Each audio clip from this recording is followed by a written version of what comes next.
বান্দরবানের বিভিন্ন স্থানে দেখা দিয়েছে তীব্র পানি সংকট। ফলে বিভিন্ন উৎস থেকে সংগ্রহ করা পানি পান করে দেখা দিচ্ছে রোগব্যাধি। বিস্তারিত জানাতে বান্দরবান থেকে যোগ দিচ্ছেন সহকর্মী ইয়াসিনুল হাকিম। ইয়াসিন,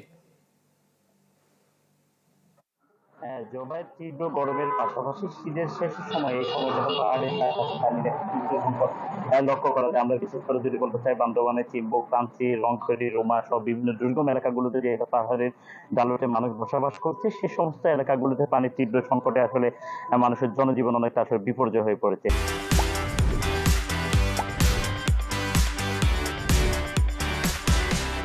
এবং সেই কারণে পানি সংকটের কারণে যে বিভিন্ন জিনিসগুলো রয়েছে সেগুলো অনেকটা শুকিয়ে গিয়েছে। পাশাপাশি নলকূপ শহরিং ওয়েল যেগুলো রয়েছে সেগুলো পানি শুকিয়ে যাওয়ার কারণে মানুষ কিন্তু জলাশয় বা যেখান থেকে পানি ঝর্ণা থেকে যে উৎস তৈরি হয়েছে সেখান থেকে তারা পানি সংগ্রহ করছে এবং সেগুলো পান করার কারণে কিন্তু নানা রোগ বেরিয়েছে তারা সৃষ্টি হচ্ছে বলে আমাদেরকে স্বাস্থ্য বিভাগ জানিয়েছে।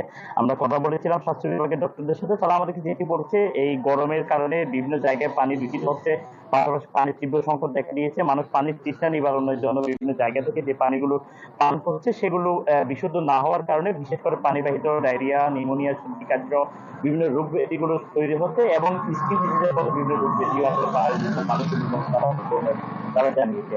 এবং এই গরমের এই সময়টাতে প্রতিদিনে গড়ে প্রায় 400 থেকে 450 রোগী বান্দরবান হসপিটাল সহ বিভিন্ন হসপিটালগুলোতে চিকিৎসা নিচ্ছে যা পানিবাহিত রোগে আক্রান্ত হয়ে।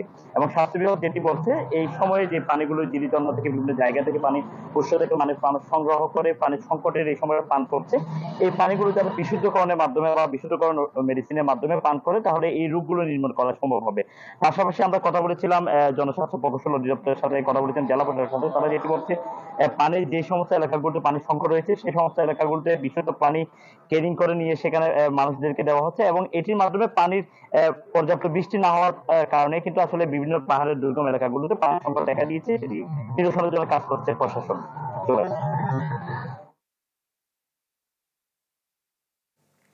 ইয়াসিন, ধন্যবাদ আপনাকে। দর্শক, বান্দরবানের বিভিন্ন স্থানে দেখা দিয়েছে তীব্র পানি সংকট, সে খবর জানাচ্ছিলেন সহকর্মী ইয়াসিনুল হাকিম।